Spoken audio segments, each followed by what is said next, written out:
Okay, good evening, everybody. Welcome to the Policy and Overview Board this evening. The meeting this evening will be looking at the Council's budget. I'm Councillor Lisa Homan, and I have the pleasure and privilege of chairing this committee. And I'd like to welcome all of those that are here in the room, officers and members, and also those of you who are joining us on Zoom or who are watching the live stream on YouTube. Just a few quick housekeeping rules, which I think are very important given the experience at the previous meeting. But firstly, please keep your microphone on mute unless you are speaking. Please wait for me, the chair, to prompt you before speaking. We have officers and observers here, and if invited to speak, please introduce yourself, say who you are and where you're from. And please observe the rules and any guidance regarding social distancing. Big one that's really important, given our experience last time, the fire exit is towards the back of the room, in the lift lobby and down the stairs. We have no fire alarms scheduled for this evening, no tests. Last time we did actually have a fire alarm, which is why I want to draw attention to that. And if we do have to evacuate, we need to assemble outside at the point in Shortlands Road. If you can't use the stairs and there is a fire evacuation, please make it known to an officer and somebody will help escort you.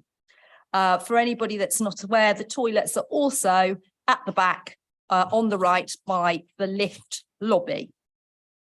So with that done, I would now like to ask if there are any apologies for absence this evening. Chair, there are no apologies for absence. Okay. Second item is, can I now invite members of the committee to declare any declarations of interest they may have? No. Okay. So we've got one substantive item on the agenda this evening, which is the budget, and it's the overview of the corporate budget, the strategy, and we're looking at the corporate and resources departmental budget. I believe we're going to have two presentations on that, and I will be opening it up to questions.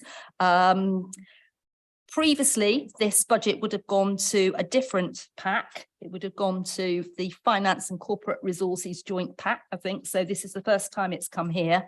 In terms of departmental budgets, all of you council members that are on this committee who are pack chairs will be aware at your own packs, you'll be doing the detailed looking and scrutiny and asking questions about your particular service areas. So we won't be delving into that deeply this evening, but I believe we have officers on standby should there be any questions that might arise. So with no further ado, can I ask Councillor Rowan Ree, who is our Cabinet Member for Finance, to actually do a short introduction on the budget for this year. Thank you. Brilliant. Thank you very much, Chair, and thank you, committee members, for coming along to hear this presentation. I wanted to start this process just by thanking all the people who've been involved in putting this budget together. Sukhvinder and Andre and everyone in the finance team. It's been a very difficult, very long, laborious process, but we finally got to the end and we've got a budget that we're all happy with. I want to thank all the other members of the Cabinet and the officers in the other departments who, with us, have gone through their budgets line by line to try and find savings and efficiencies after 13 years of having to go through budgets line by line to try and find savings and efficiencies. I think it's a remarkable piece of work, and I think officers have done an absolutely brilliant job, considering we only got the final figures for the local government finance settlement 2 days before Parliament broke up for Christmas. And it's the 5th year in a row when we've only had a single year financial settlement. So we're having to set these budgets using lots of assumptions. and lots of forward planning, and you don't get the certainty until really the very last minute. So I think officers have done a fantastic job, and they deserve our thanks for that. And as I say, I think we have come up with a good budget. It's a budget that I'm very proud of. It's a very tough time to be putting a budget together. Inflation currently is at 10.5%. Interest rates at 3.5%. In the course of less than a year, they went from 0.1 to 3.5%, a huge increase. And the Bank of England is predicting that we're going to have a recession this year, perhaps the longest for generations. And that's going to have a huge impact on council finances, whether that's increasing demand for services or increasing the cost of providing them. So it's been a very difficult time to put a budget together. We're also doing this under huge financial constraints. Back in 2010, we had a grant of £164 million from central government in order to put our budget together. Today, that's 116 million. So in real terms, that's a cut of 56%. Now, there aren't many organisations that could deliver the same services, the same quality of services, 13 years later after losing half of their resources. But not only are we still providing all the services that we did, we're doing more. We have abolished home care charges. We provide free breakfasts for primary school children. We've maintained weekly bin collections. We've funded a new law enforcement team. And through our ethical debt collection policy, we've stopped the use of bailiffs when it comes to collecting council debt.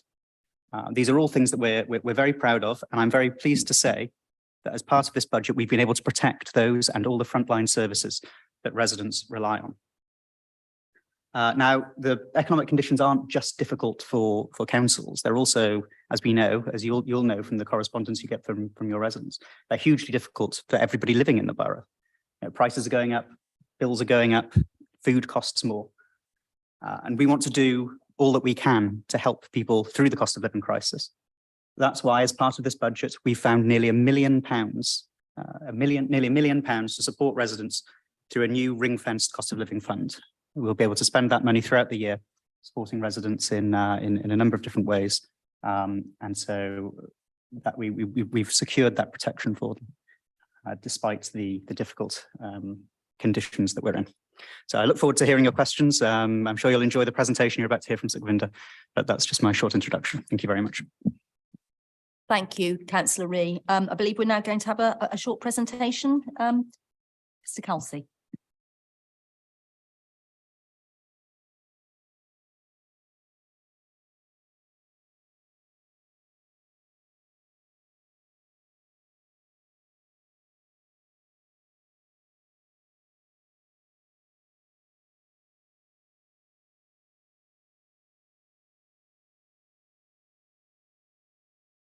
Of the committee. So I'd be grateful if my colleagues would just bring up the slide presentation.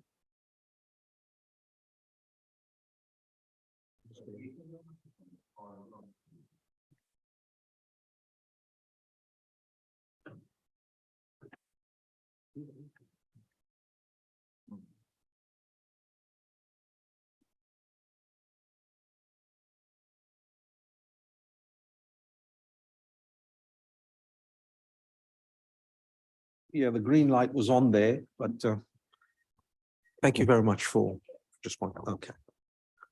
Just bear with us a second while that's just brought up.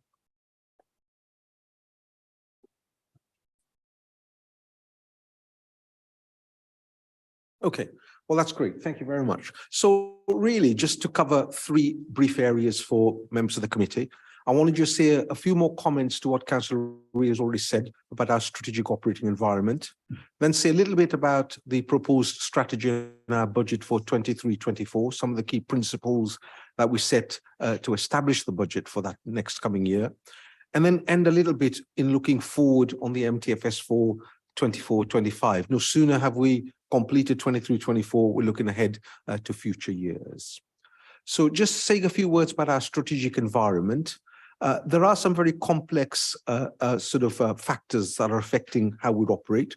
There are some national issues and there are some local issues. If you go to the next slide, please. So in terms of the national position overall, Councillor Ria has indicated this very severe fiscal and national economic pressures that all the nation is facing. Inflation rates have been very, very high, more than 10% or so for most of the year. That's caused a number of pressures for us. It's led to our increase in our cost of services. Our contractors are asking for more resources. It's also affected our residents. Their family budgets have been reduced and therefore they're spending less with the council and the services that we provide too. Some other impacts include pressures on our collection of council tax arrears and housing rents overall. And of course, these are things that we just need to bear in mind as we plan for the future years. Councillor Ria has talked about the annual settlements. I won't say too much about that. We are still in that cycle. We wish we had a slightly longer settlement period so we could think about the medium term. And there are ongoing reviews about the funding of certain services, social care, and the business rates review and the localization of those. We've got some local issues that we also need to consider and look at. We had a recent census and we've got demographic pressures there, more older people who live in the borough overall. There are some major regeneration schemes that the council is undertaking. I've just mentioned one there, Civic Campus, but we've got our affordable homes program, building homes and communities. We want to build more than 3,000 homes, social homes and affordable homes over the next 7 to 8 years or so. The interest rates there is something we have to watch for. Some of that will be funded from borrowing. So the interest rates, if they creep up, will make the situation a bit more difficult. We've got pressures on some of our services, which members will know all too well. School transport, home care, a couple of services that I mentioned there. The former will be now out to a new procurement for 23-24. So that's a little bit about the context that we're operating in overall. So if we just go on to say a couple of words about the key sort of strategy and the key principles that we adopted in doing that. If you just move on, thank you. So Councillor Ria has indicated those, and just 4 very straightforward principles for the committee to highlight. The council provides in excess of 60 odd different services, ranging from waste collection, highways, registrar services, and anything in between that. And really, those services are very valued by our residents, and we want to make sure that we continue to preserve those and remain and retain the investment in those. The council has got some very clear priorities that it's established, and I've mentioned a couple there: free home care, weekly waste collection. There are many authorities in the nation who've moved to collection of waste every 2 weeks or even every 3 weeks in some rural district councils. So the council here is doing that on a weekly basis overall. And we've been able to make sure that those priorities will be continued for the council. More pleasingly as well, the budget is setting out some proposals to invest almost 11 million in new services and to improve those. I'll say a couple of words about that later on a separate slide, but the details are also in your report that's in front of you. And of course, in these difficult times, it's very important to make sure that the council's finances are well managed and that we're resilient overall. So we do want to make sure that our reserves are at an adequate level and that we make sure that our risks are minimized overall. Just a little bit more detail about some of the key principles that we've used to set the budget for 23-24. Not many of those, I'll just highlight a couple of those. Pay and price inflation, we've set at 5% for next year. Now, the Office for Budget Responsibility is projecting inflation of at least 7.5% for 23-24. So I know that's a little bit on the low side, but hopefully we'll be able to accommodate that with the good work from members and obviously officers in delivering those services. I've said a little bit about the investment in the delivery of the priorities of the council. The council tax proposals, I'll come back to that a bit more, but what I would like to say there is that the government in its grant settlement has made an assumption that all local authorities will be increasing their council tax by the 3% and the 2% for the social care precept. And just a little bit about some savings. We've made some modest proposals for some savings, but they are more about how we procure services and we commission those rather than reductions in services themselves. And I've said earlier, a few moments ago, about how we want to maintain our resilience together with making sure that we fund fully our capital program overall. So just a couple of comments on the council tax matters, and I know members of the committee will know that already all too well. So the council here has one of the lowest Band D council tax in the nation. Our current Band D tax is £832 a year or so. The changes proposed here, for every 1%, it's about £8 a year overall, so £41 or so. Now, there are about 93,000 households in the borough, and our indications are that only slightly more than half will be expected to be that in full. Many of our residents will be exempted, or they'll be supported through the council tax support scheme that Cabinet considered last month, or council considered last week even. And a third of our residents will receive a single person discount, at least 25% of what the council tax rate levels are going to be. And I've said a little bit earlier about what the government is assuming that local authorities should do. The next slide really just provides a summary of the financials that support the assumptions that I just outlined to committee. I won't go through those in detail. They're there, and they explain how much the pay and price inflation has resulted in, the investment that we've put in, the efficiency and savings that we've done. Councillor Ree has highlighted the £1 million or so, almost 0.9 million, that the council has set aside to deal with the cost of living issues that our residents will be facing next year. And just about the only thing that was of any positive from the fiscal problems that we suffered, the high interest rates meant that the council was able to benefit a little bit from its cash balances, so we generated a bit more interest on our cash balances overall. It's very much a one-off. As interest rates fall, that will peter away. And there are one or two other savings overall and net changes to the budget, which I've summarized. So we'll move from 166 million to 185 million or so.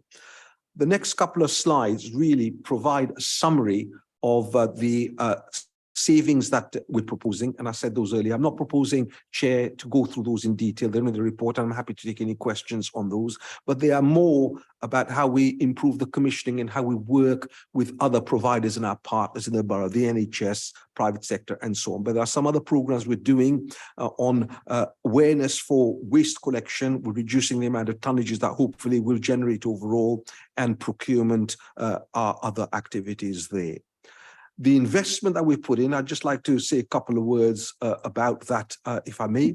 So 4.1 million more will be going into social care services to deal with the hospital discharges and the demography implications that we'll face. There's 1.7 million that we'll be putting into the waste collection service that was recently retendered. We've got some new providers that will provide the service from the 1st of February. That will ensure that fly tipping and the food waste collection services are implemented next year. The free breakfast meals in primary schools and the kind of free lunches in secondary schools that Councillor Ree has talked about, 1.7 million there. We also recognise that there will be pressure on housing services and homeless services in particular. So the council will be investing an extra £1 million almost to provide accommodation for residents who will need it on a temporary basis while we find more longer term solutions for them. Some help for disabled care children packages and care leavers, almost £500,000 for those. And there are one or two other sort of pressures that we couldn't avoid overall. So 10.7 in summary is the total investment that we'll be putting in next year into services. I just want to say a couple of words about reserves. So I said earlier about the need for resilience. I think I'm hoping that the committee members will accept that actually it's very important in the current turbulent times and fiscal times that we do maintain adequate reserves overall for the council. The level of reserves that we have is comparable to other London authorities. A couple of years ago, when we had a look at all the facts and figures for those, our total reserves were about 26% of our total gross budget, and the average in London was about 27. So we're almost bang on that position. My own view is that we need to maintain at least between 19 and 25 million of general balances, unfettered, for us to deal with any emergencies, any issues that might arise. We've increased those marginally over the past couple of years or so. But in general, our reserves overall will reduce marginally as we use some of those for agreed strategies that the council has put in place, including the IT upgrade. Every 2 to 3 years, we do that, we make sure that the IT remains functional and safe and secure for members, residents, and of course, for officers to use. So that's something that we need to make sure we invest on that. Finally, then, just to say a couple of words about 24-25. I think the fiscal condition of the operating environment for us will continue to be difficult. Councillor Ree has said that the Office for Budget Responsibility itself is forecasting 7.4. The country might go into a bit of a recession as well. So that will continue. But despite that, we're planning at the moment to work on pay and prices. 3% next year only is a provisional assumption that we made. We may have to revise that upwards later on. And then we're reducing that further beyond 24-25 to 2% also. We've got all the matters to deal with on the local demographic pressures that we've talked about a little bit, our census information, and react and deal with that. With the broad assumptions that we've put in there overall, we're looking at least a budget gap of 24-25. I didn't really want to end on that number, considering we're just talking about a balanced budget for 23-24, but it's something we'll turn our attention to as a council during next year to address that. And finally, then, just a couple of comments about what happens next. Well, you're meeting as a board tonight to look at the budget proposals that the council wants to consider. The PAC committees are meeting this week and next week to go through their individual proposals in detail.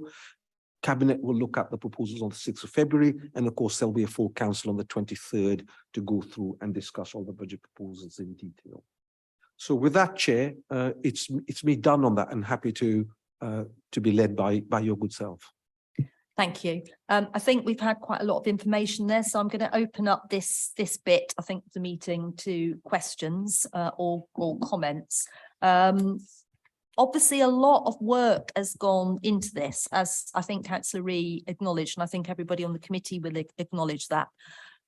I suppose, just as an opening question, you referred to, going forward, I think 2024, 25, you were saying, it's going to be difficult and there could be a gap. How difficult is it to plan, particularly when, as Councillor Ree pointed out in his introductory remarks, that you don't actually know till, what was it, 2 days before Christmas or something like that. Obviously, you can estimate, you can see the financial weather and maybe have a bit of an idea, but that must be an enormous challenge when we are providing so many services and we know that we're looking at reductions probably more than we are increases. I just think, how do we work through that process? Have we been doing it? Because we seem to have been doing well over the last couple of years, but how do we do it going forward, given the context that we're now operating in nationally? Councillor Holman, I think you're absolutely right that the conditions will be difficult for us. We'll have a multitude of issues to deal with. The inflation and the pressures on the economy will continue overall. That will make it difficult for us to be absolutely clear about all the cost forecasts.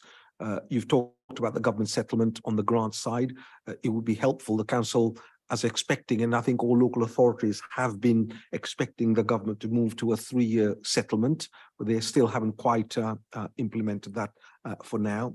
And of course, all the demography issues as well will be a pressure, but I think it's a case of really assessing the position as we go through the year. But the cabinet member might want to say something more. Yeah, absolutely. I think Sukhvinder's being very modest while most people were enjoying their turkey over Christmas and singing carols and doing all of this sort of thing. The finance officers and I were poring over details of the budget. It is very difficult, as you say, to try and put together a budget when you're working off guesswork or best assumptions. To be honest, when it comes to this government, basically you sort of plan for the worst, and that's generally what you get. So that's what we've been doing for the last few years. As Vinda says, hopefully we'll be getting a 3-year settlement in the future. That would be better. It would help us to plan future budgets rather than having to pull so much of it together at the last minute. But yeah, I mean, that's testament to the great work that officers are doing. I've got some more questions, but there are other members. Councillor Brockbank-Fowler. Thank you, Madam Chairman.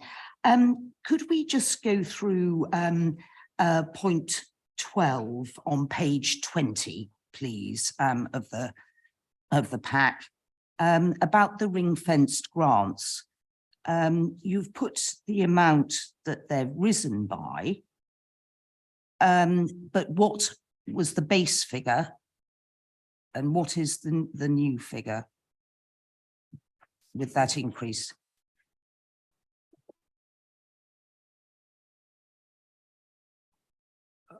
Thank you, Councillor Fowler. So I think from memory, and I'll confirm that in writing to you, I think last year's ring fence grants were about 2.9 million. So they went up marginally to about 3.2 million overall.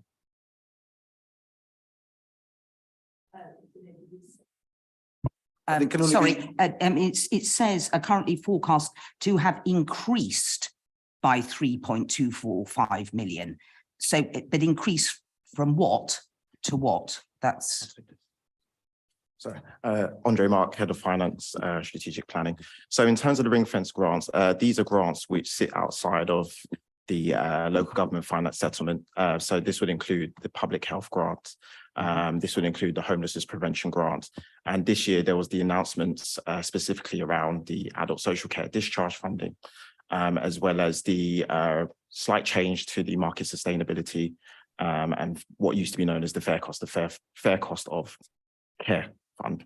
And so now these are ring fenced specifically for adult social care. So that accounts for the rise of about 3.2 million that's mentioned in the report. Yes, thank you. What I was trying to get at was what was the figure before it went up by 3.245? I can send that to you after the meeting. Well, would you send me the details and the details, please, of the ring fenced areas? Yeah. Thank you. Any other councillors? Councillor Perez? Thank you, Chair, and thank you so much for the presentation. And yeah, I've got a question because on various slides you mentioned this a couple of times, the local demographic pressures following the census as well, the census data. So can you please tell us a little bit more about what are those potential pressures that we need to bear in mind? Thank you.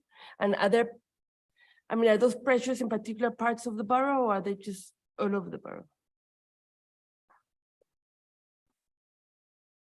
Yeah, well, I think we're very lucky to have our census expert here in the room with us. Matt's been doing some great work in that. But generally, we have an aging population. The number of people over 55 has gone up. The number of people in the younger age brackets is going down. So that's going to affect all sorts of grants that we apply for from central government. Funding that comes through to us means we'll get less funding for youth services and this sort of thing. It'll have impacts on services as well that rely on funding per person using them. So you can get a range of impacts depending on it, and it's been going down now. I think the average age of the population has been going up quite a bit in recent years. Sorry, Matt, do you want to say a little bit more about the details of this? I think you've covered it really well, Councillor Ree. The key trends are the 0 to 5 group. So this is comparing, the census was taken in a particular point in time, if we can just all recall that, in a pandemic. So it is a particular type of 10-year census, if you see what I mean, in terms, it's accurate of that time, but certainly we would say perhaps it doesn't fully reflect now our borough. But in terms of comparing 2011 to 2021, it saw roughly a 25% fall in the under 5 population. And as Councillor Ree has said, it's the 55 plus which is growing essentially. And I would just be repeating the points Councillor Ree has made, and a small drop in males compared to females as well. But I don't think that's particularly relevant to setting up the budget. But we can, If you would like, we can look to provide some headlines from the census outside of the meeting or at a future meeting, perhaps, Chair of this board. Yeah, I think that would be useful. I think ward members would probably be quite interested in the breakdowns on the wards as well for certain key data. Yeah. So, yeah. Actually, Matt makes a really good point there about the time at which the census was taken, and this is a piece of work that we're sort of we're moving forward with. I don't know if you remember, it was the 21st of March 2021 that the census was filled in. I remember that because it was actually my birthday. But that was a very unusual time because we were in a lockdown. So whereas we have quite a large student population here, people wouldn't necessarily be at university, they'd have been elsewhere. Lots of people were moving out of London who've since moved back in. So our view is that the census doesn't give a particularly accurate picture of life in the borough today. And so we are looking to try and make sure that that's reflected when it comes to central government in the future.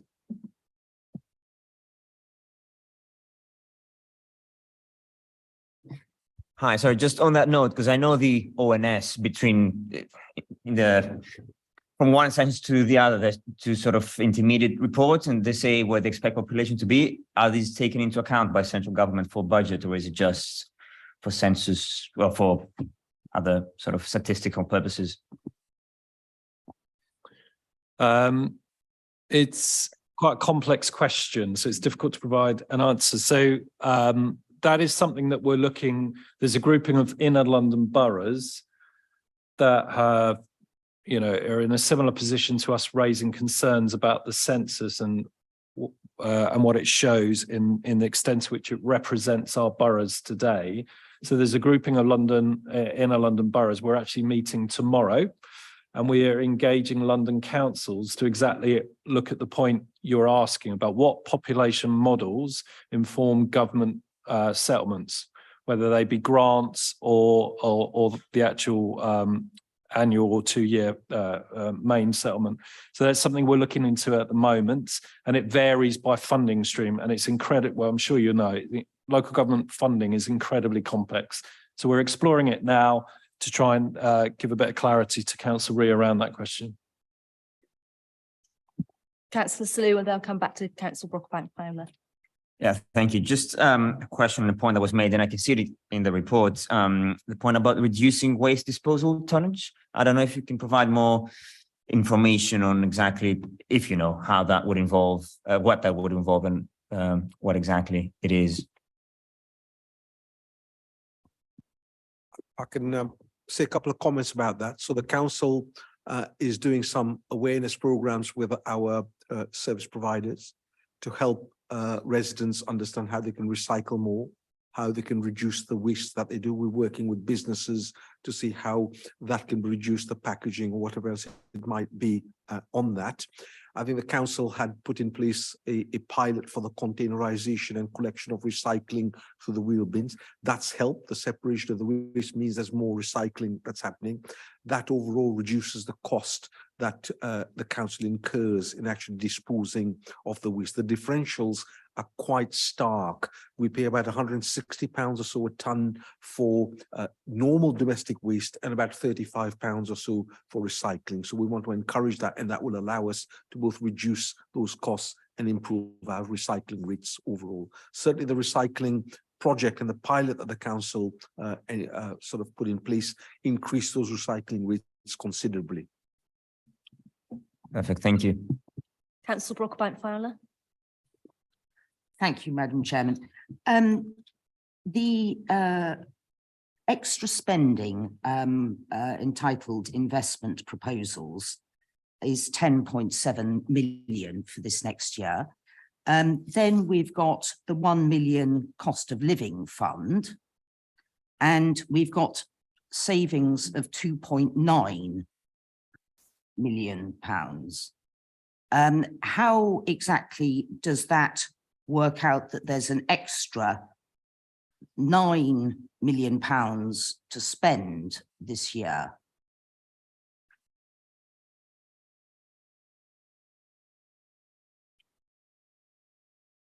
I think it's difficult to hypothecate those numbers in the way that you've indicated there.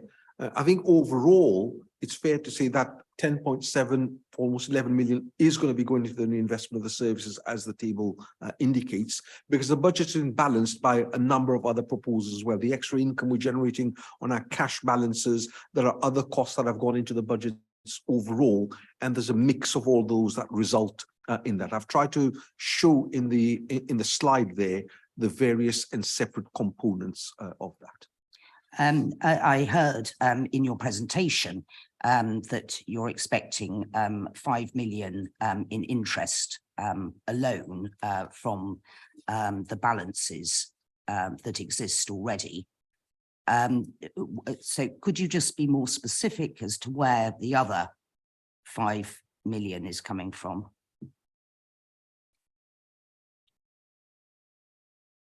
So there's a bit of income that will be generated from the proposals on the council tax. That will generate about 3.5 million overall in total. The actual number of households in the borough has increased as more people want to come and live in the borough. So that's about 1,600 more properties that will generate 1,600 properties more is our estimate. So that will generate some extra income as well. So it's a combination of all those income factors as well. But this is not 1,600 that have been built. This is just 1,600. It's 1,600 new households. New households, yeah, new households. But not necessarily new properties. I would like to comment categorically on that. I have to check that, but I think it should be residential properties. It should be, in terms of the increase in households, it should be a mix. So it should be new houses that have been built. It will also be the natural churn in terms of population, so demographic growth as well. We can give you details in terms of the breakdown of that. Would you, yeah, please? We can give that. Thank you. And I just wanted to check, what is the £1 million cost of living fund going to be used for? Councillor Ree might want to comment Yeah, on that. absolutely. Thank you very much. So I think the problem we've had when it comes to the cost of living is that for the last few months, everyone's been talking about it as though it's a winter crisis. You know, when the weather gets colder, people are going to need help with the cost of living, and then it's going to go away again. We know that's not the case. We know that the economy is going to be in the doldrums for the whole of this coming year. We know that prices are going to keep going up. We know that bills are going to keep going up. Now, having this money means that we have a pot that we can draw on for specific projects throughout the year, as and when that becomes necessary. So if we discover in the borough we have a particular issue, as we discussed yesterday, with private rented sector housing, it may be that we want to put some more money into that. It may be that we want to increase some of the funds for our discretionary benefits that we provide, as we did last year. It's really just to give us ring-fenced funds to draw on throughout the year, so that we can make sure that people are supported as and when they need to be. Thank you for that explanation. So where did this £1 million come from? Which part of the budget? Well, this is new money. This isn't. We didn't have this during the year. This comes from savings. It comes from income that we've generated. It's a new pot of money. I mean, it hasn't come out of ring-fenced areas. Sorry, no, this isn't from reserves or anything like that. No, Right, this is revenue spending that isn't being spent elsewhere. Right. Okay. Thanks. I think, Chair, through you, I'd like to clarify the one point that Councillor Ree quite rightly said and was remiss of me. The budget proposals for next year do not rely on any use of any reserves that the council has got, other than the ones that we'll be using for the programs that I've indicated overall. And we'll also be maintaining our policy contingencies as well to allow us to deal with any emergencies and so on that arise. But the changes in the budget there are complex. There are expenditure and income changes and so on. And it's sometimes difficult to isolate each bit separately on that.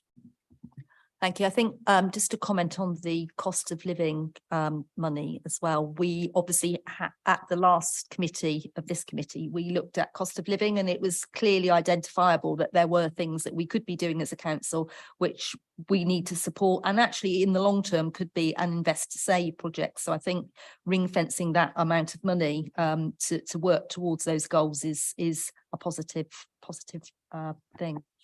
Any other members of the committee? Councillor Vaughan. Chair.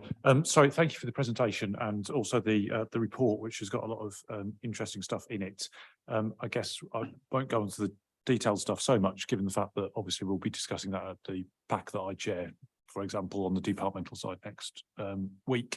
But I thought on some of the, I wonder if you're able to comment to 2 or 3 things. I think my question would be, do you know, and I think I know the answer to this, when we think we might hear about you mentioned business rates review and obviously stuff about adult social care.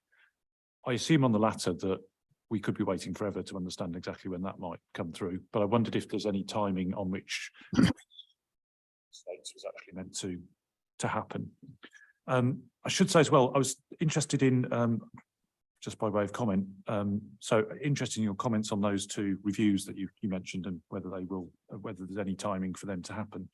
Just a lot of the charts and other things that are in here, particularly around the fact that we are clearly supporting more people through home care over the past few years, and the intensity of that home care seems to be going up as well. So the fact that we're managing to both maintain free home care and provide more of it is obviously testament, an underlying testament to you and others in ensuring that the budget is there to ensure that we can do that. So thank you to you and your colleagues for all your work on that. I'll bring in my colleagues as well, but I'll make a comment on the first 2 on the business rates and the social care. I think the Chancellor, when he spoke in the Houses of Parliament on the 17th of November, indicated that the social care reforms will be deferred for at least a couple of years or so. The business rates one tends to be vexed as well. I don't know whether, Andre, you know when the full proposals will be implemented there. So with business rates, they've said at least next year. In terms of any review of that, it was supposed to be this year. It's now been deferred for another year. So we may find out for the settlement for 24-25 what the business rates revaluation scheme looks like. I think Prakash wants to come in on the. It does. As I bring Prakash in, I'd just like perhaps to see this overview comment for members of the committee. As far as home care is concerned, the free home care element of the service, there are an estimated 1,500 or so residents in the borough who benefit from that service. On average, 13 hours or so a week, but it does range. Some get more and some get less. But I'm not the expert, but there's somebody who's an expert on the screen whom I want to see a bit more about it. Prakash, would you like to, I don't know if you're on mute, but please. I'm hoping not to be on mute. So good evening. You can hear me? Can. You can. So Prakash Darani, Head of Finance, covers social care and public health. Good evening. So just 2 questions for the Councillor. In terms of the reform, then, shall I do that first? The Chancellor announced quite recently that the social care reforms, some of them are delayed until October 25. Now, we're waiting for more detail, but from the headlines, most of those will relate to the charging reforms, as opposed to the fair cost of care that my colleague Andre just alluded to just now. Those will still go ahead. So we are working closely with our care market providers around the settling of inflationary pressures, other pressures, wage pressures, and working through that. So one of the grants we've got through that we talked about in terms of ring fence is a market sustainability grant that will help towards address some of those issues, not fully given inflation that Savinder's outlined today and the projections going forward, but it will help towards working much more closely with our providers around the reforms agenda on that side of the picture. Yeah. But the charging side will be delayed until October 25. So okay on that, shall I move on to home care? Yes, please. Yeah.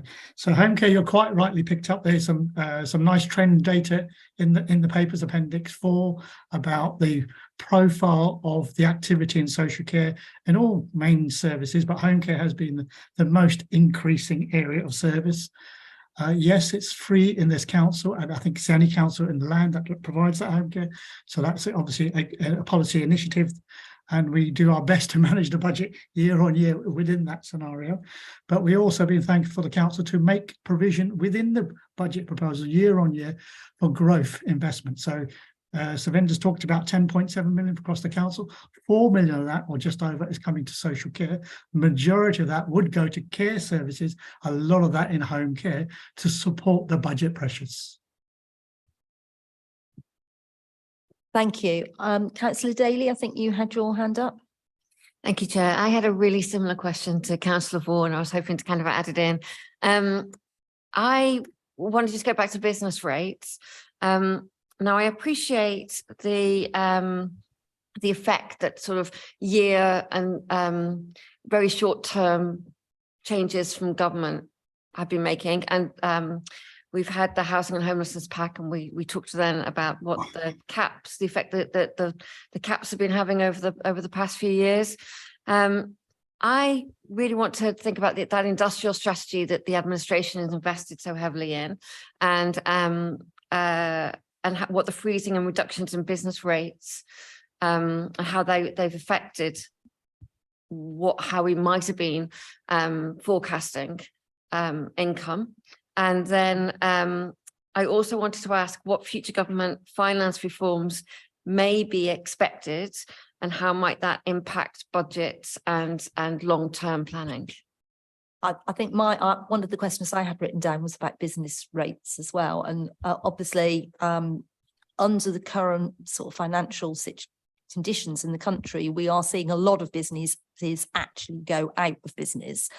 Councillor Daly has quite rightly pointed to our industrial strategy, and I know there's quite a lot of work going on with the council to try and support local businesses, and to an extent that's going on nationally, but we still see a lot of businesses failing, and that's quite difficult for anybody to predict. But we got a flavour of how that business rates review might actually tie into our current situation, and I would have thought that was a risk. We don't have it in our lists of risks, but I would have thought that that was a risk going forward for the council in terms of, less money coming in from that source.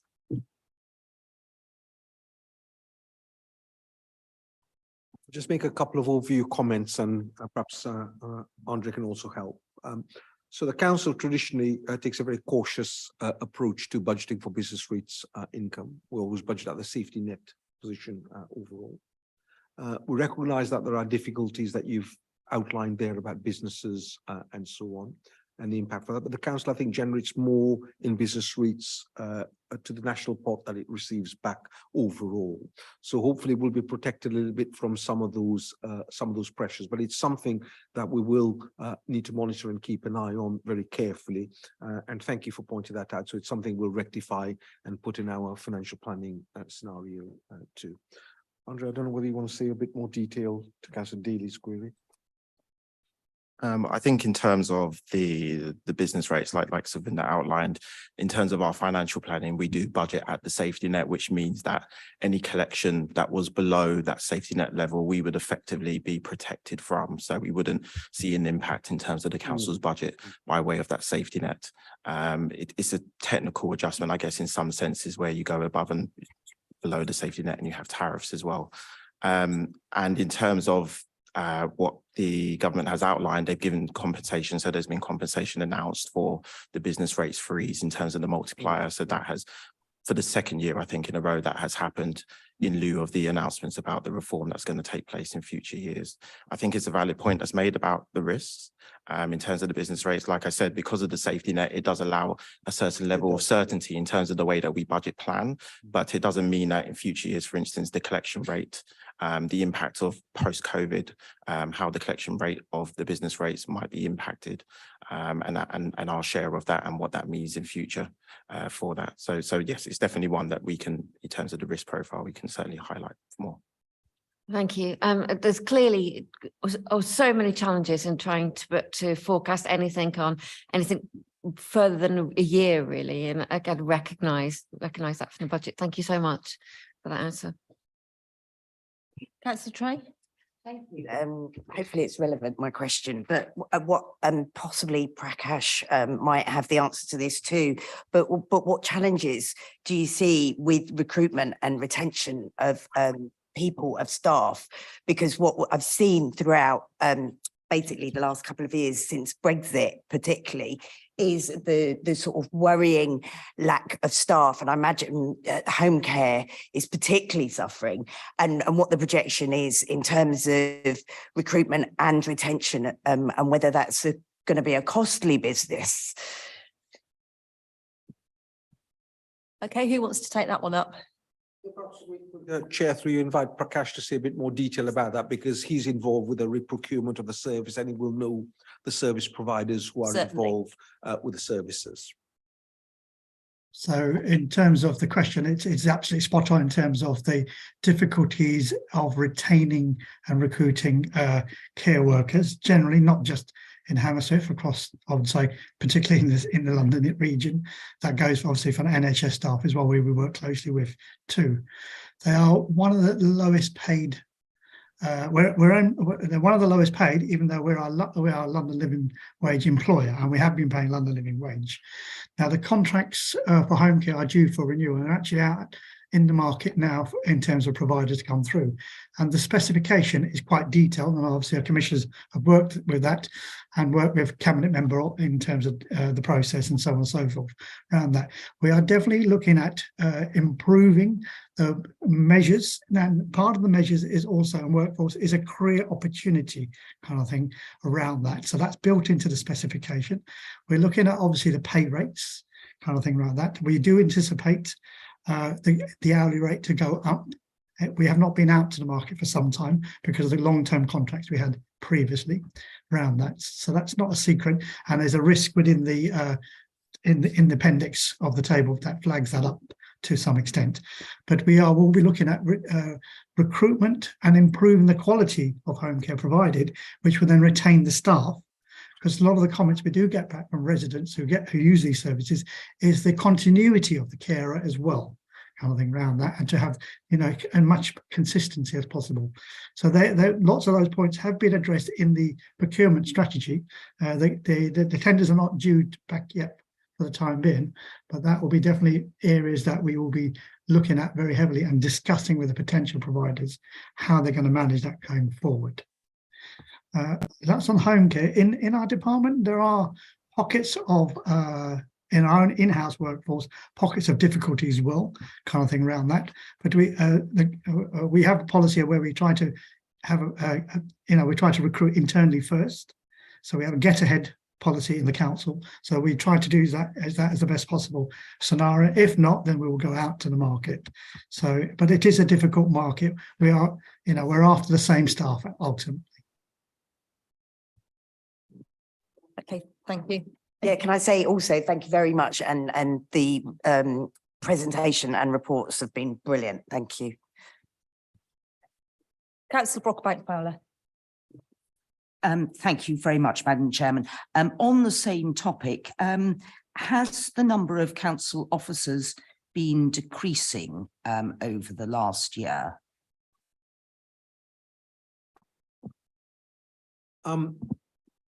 The number of officers that the council employs will really depend on the services that it provides in-house or externally, and also the level of the demand that we've got. So over the past 2 or 3 years, the council has set up a new LET team, the legal enforcement team.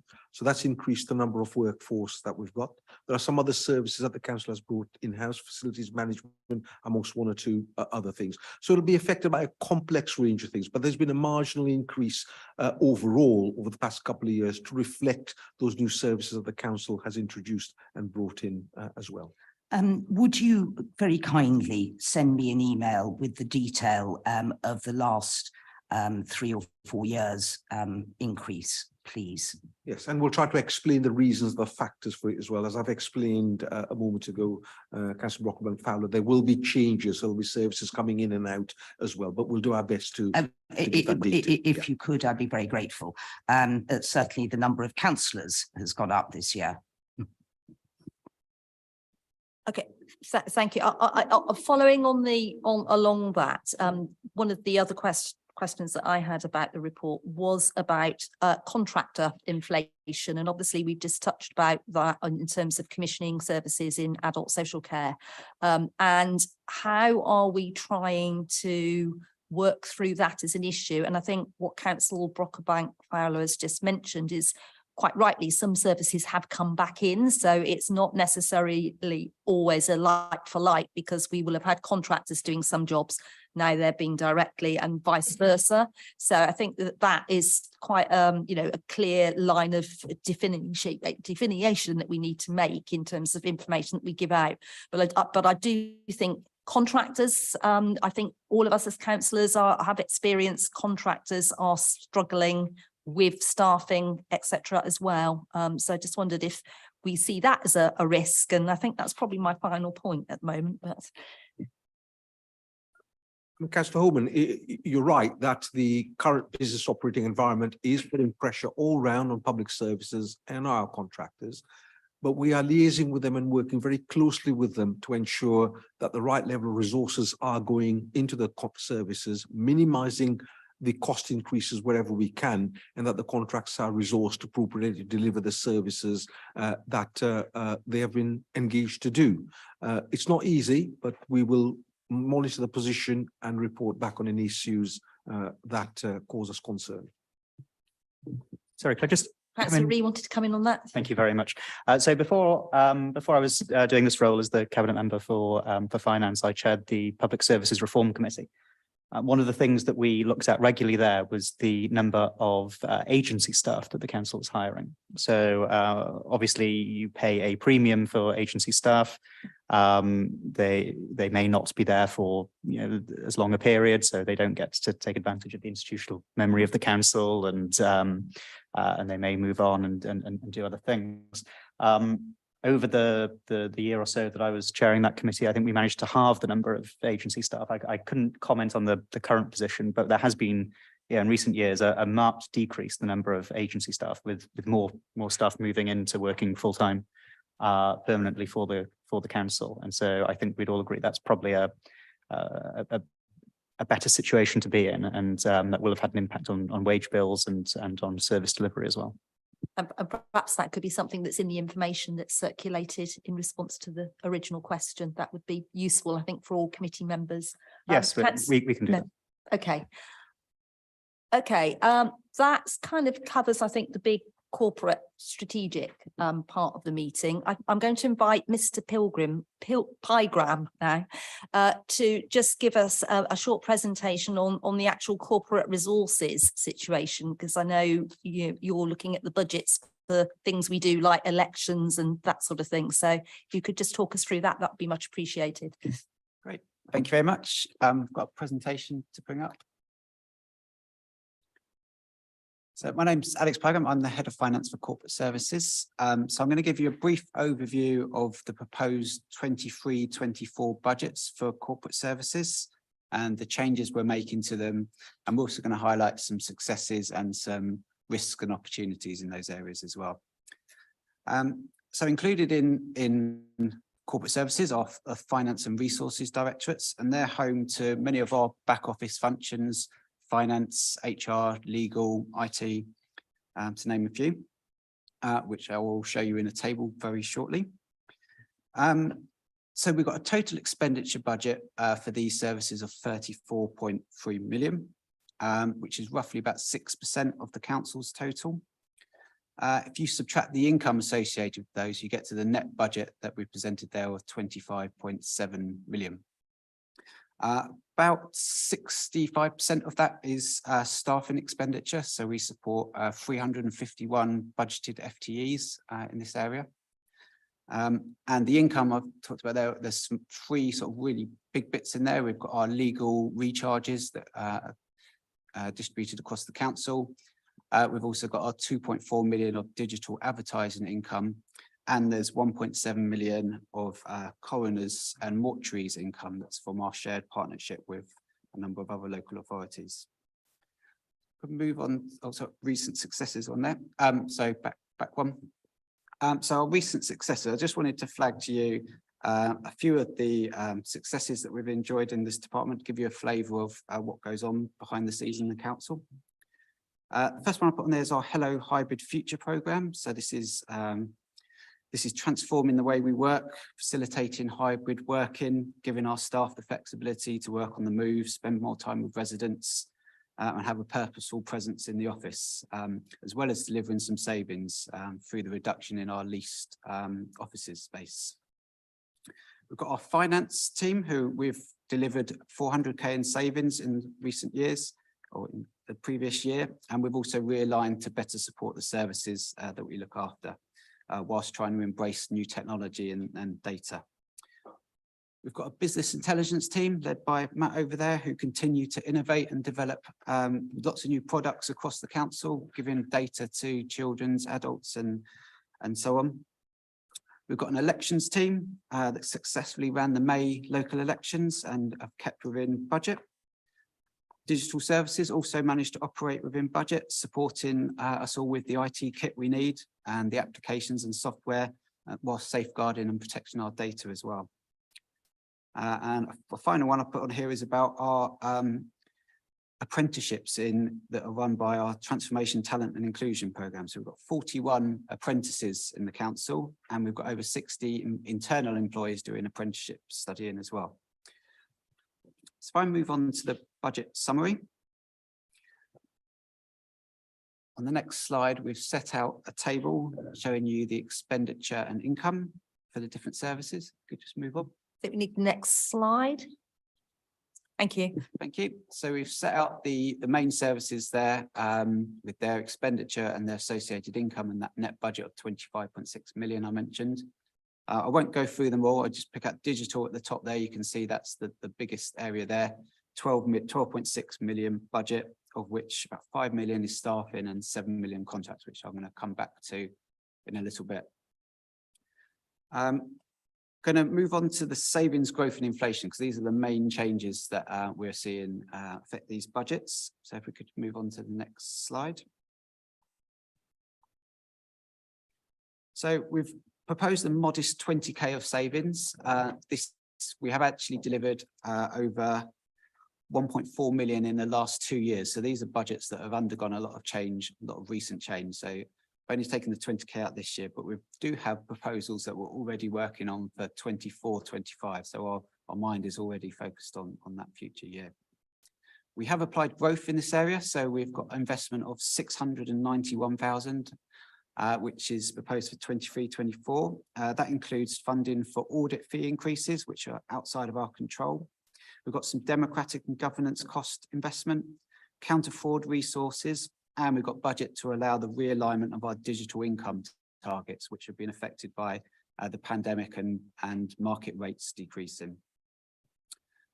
In terms of inflation, we've inflated our budgets for the pay award, so the 22-23 pay award that was finally implemented at Christmas time. We've built that into our next year's budgets. And we make sure that we are planning for next year's pay award as well with a corporately held contingency. Finally, I'm just going to move on to some future plans and opportunities. So I just wanted to pick out 3 areas that are going to be in our thoughts over the next year that we'll be working on. Digital advertising, I'll come back to, we talked about the additional investment we needed there to right size the budget, but we will be looking at different opportunities we've got there. There's some relet sites that we are reletting, which we will be looking at new contracts for, and we'll be looking at different avenues for generating additional income in that area. So we expect to bring some proposals around that some point soon. A finance and HR system, so the managed services budget there, we've got 2.1 million budget, so quite a significant one there, and that's for our system that's provided by Hampshire County Council in partnership with those and a few other authorities. So that's a key budget for us that we'll be looking at working with them to see if there are any efficiencies in that budget for next year. And one of the risks we've talked about a number of times today is inflation, and digital services are probably the service in corporate that's going to be most harshly affected by that. We've got 7.5 million of contracts there. Some of those are coming up for renewal this year, some in future years. So we'll be having to keep a very close eye on that, making sure our team are able to negotiate strongly to make sure that we can mitigate any inflationary increases there. And in digital as well, we've talked about refreshing our IT equipment. So we've got a Tectonic 2 program, which will be looking at a device refresh in the next year. And we've got reserves put aside to cover that, giving us keeping up with our modern desktop service provision as well that goes with that. And that could also lead to some financial savings as well. So that's a very brief summary. So I'll take any questions. Any questions from councillors? Councillor Salus. Hi, hello. Thank you for the presentation. Last week at full council, we passed a motion against the introduction of photo ID for elections. I was wondering if you had an idea of the cost associated for electoral services to bring in these measures, and also for publication of it and reaching out to residents. Yeah.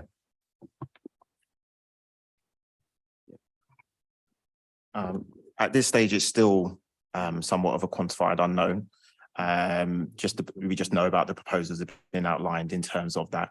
We're waiting to hear more from central government in terms of what the costs and outlay, and indeed how that may or may not be funded in terms of if there are any potential increases in costs of implementing it and doing so.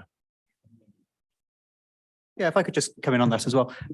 So obviously there are going to be a lot of costs around this. Firstly, the extra operational costs of having to check people's IDs. But also in terms of getting the message out, that, there has to be an information campaign to make sure that people know that when they're turning up to vote, that they've got to bring this new thing with them, which they didn't have to do before. Now, having spoken to officers in the team who deal with this, I think so far the funding that we've had for this is £6,000, which isn't going to go very far.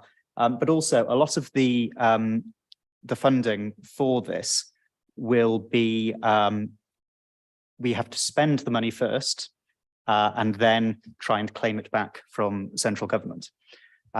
So I'd say not to place, this might discourage authorities from spending as much as they might want to, because they're worried about how much they're going to get back. We're very keen that everyone does know exactly what it is they need to do. So I'm sure there will be an awful lot of work on this. Yeah, as Andre says, this is still very uncertain at the moment. So this is a known unknown, to quote Donald Rumsfeld. Councillor Brockbank-Fowler. Thank you, Madam Chairman. Just touching on what you said, Councillor Ree, obviously there will be a national government advertising programme about it, because it's not just happening in our borough, it's happening across the entire country. So I think I can put your mind slightly at rest on that point. My question actually was about the legal services. And if you have a further detail of breakdown of charges or compensation payments also and so on that has had to be made this last year. Yeah, we can send that to you separately. I don't have that information to hand, but we can send that separately. Thank you. Councillor Vaughan. Thank you, Chair. Sorry, I just wanted to ask a little bit more. I wonder if there's any more detail on the sort of IT services side, because I noticed that was obviously the biggest area of the this particular area of the budget. And what are the changes that, I mean, obviously there's sort of cost pressures, so interested in any further detail about that, but more, what are the changes that are likely to come as a result of any changes to the IT contracts? Can I just add to that, because that was sort of one of the bits of question I had as well. We obviously did digital inclusion at this committee, and we will continue to look at digital inclusion. So I think the IT services that you're referring to, are they the customer focused front end services, or is it all of the background programs, etc., that officers need to use to process certain functions of the council? So the bits that I've been referring to here are the provision to the council, the employees. We've got a separate, there's the REAP program. I don't know if anyone wants to say anything about that, which is about the resident access program. That's a separately held budget. So that's got nothing to do with the budgets you're talking about here this evening. Okay. Some of the staff in digital work on that program, but they're charged separately to for the REAP budget. I can provide a bit more detail on some of the IT spending as well. So a large part of the investment has been in security. So we've seen in a couple of local authorities now, cyber attacks, people breaching security within local authorities to get hold of data or to try and hold them to ransom. We're very keen that doesn't happen here, and so one of the ways that you try and avoid that is by having the most effective security arrangements possible. So this is something that we have spent a lot of time and money making sure that we're very much up to date on. Another area is the IT support. So we recently made the decision that we were going to move that in-house.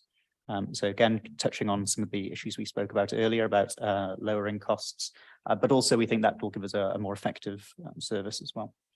And another part of this cost will be updating systems. So again, that's part of the security issue. So if you can make sure that you've got up-to-date systems, they're better able to withstand newer security threats. But also it means that staff can work more effectively, more efficiently, and then that saves us money in other areas or helps to generate money in other areas as well. Thank you, Councillor Ree. Councillor Perez. Thank you.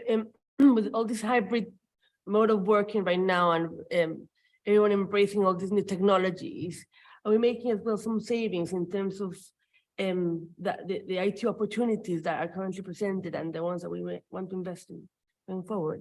Yeah, absolutely. Hybrid working's been a very interesting area for the council. We want to make sure that we can get the best talent working in Hammersmith and Fulham, and the fact that you don't necessarily have to come into the office every day means that we can get people elsewhere in the country to work on things for us.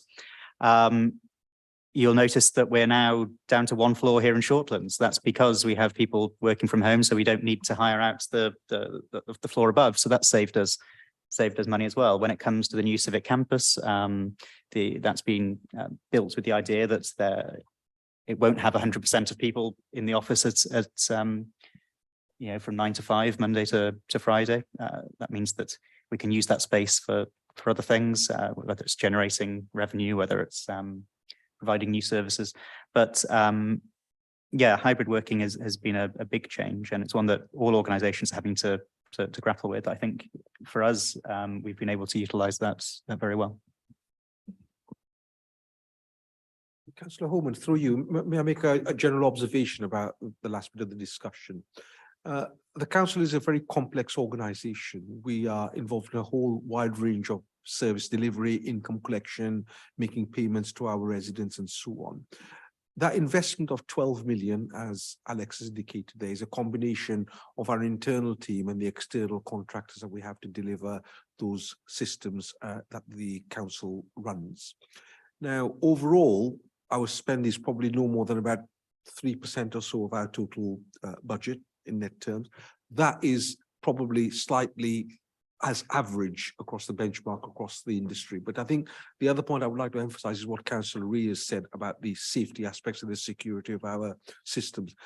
Organizations can suffer terribly from that, and they can be brought to a standstill and cause huge losses. It's something that we must make sure we protect at all costs for the councils. But that said, we will continue to rationalize our systems to make them efficient and secure, and to build on what Councillor Rhea said about the hybrid working and the efficient way of working. It is one of our biggest areas of investment. I don't call it cost. It's an investment that we put in to deliver the services for the council.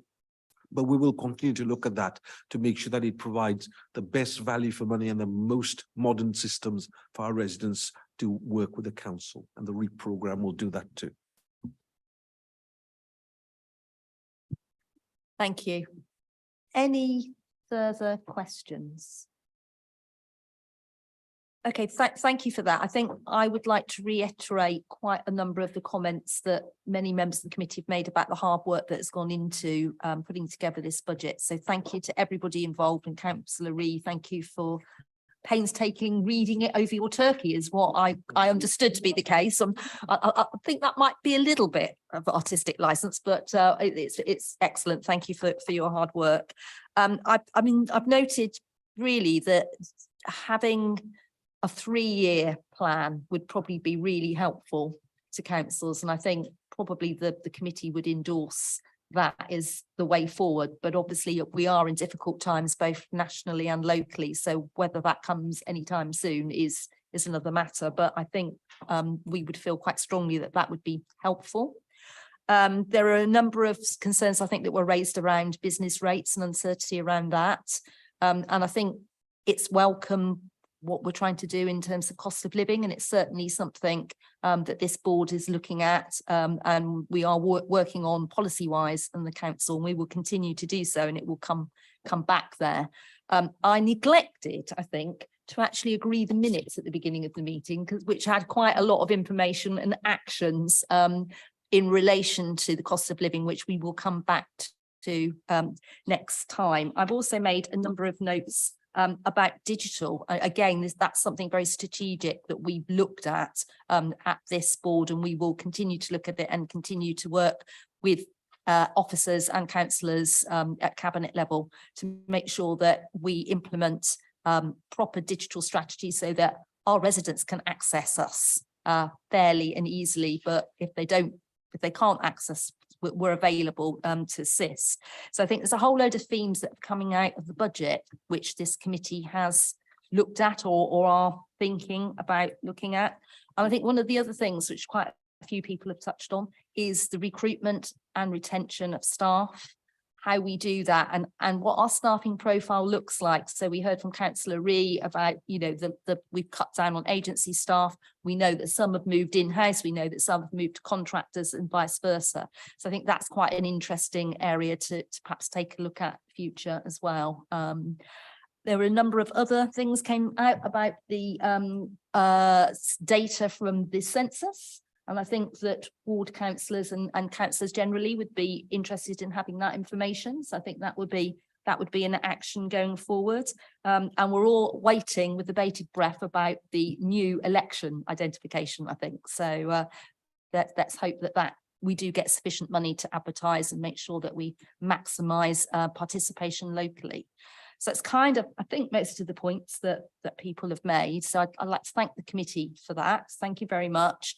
Thank you to the officers. And I know there's a number of officers that have been sitting on standby online from the department. So you will have your turn, if you've not already had it, at your various packs going forward. So thank you very much for that. Thank you to the committee. The work programme going forward, we have co-production, I think, for April, but I think there'll be quite a mop-up of things that we have done, and actually some actions out of cost of living, and potentially some actions out of this evening's meeting that we should be doing at that meeting. And then I've got intergenerational working going forward in June.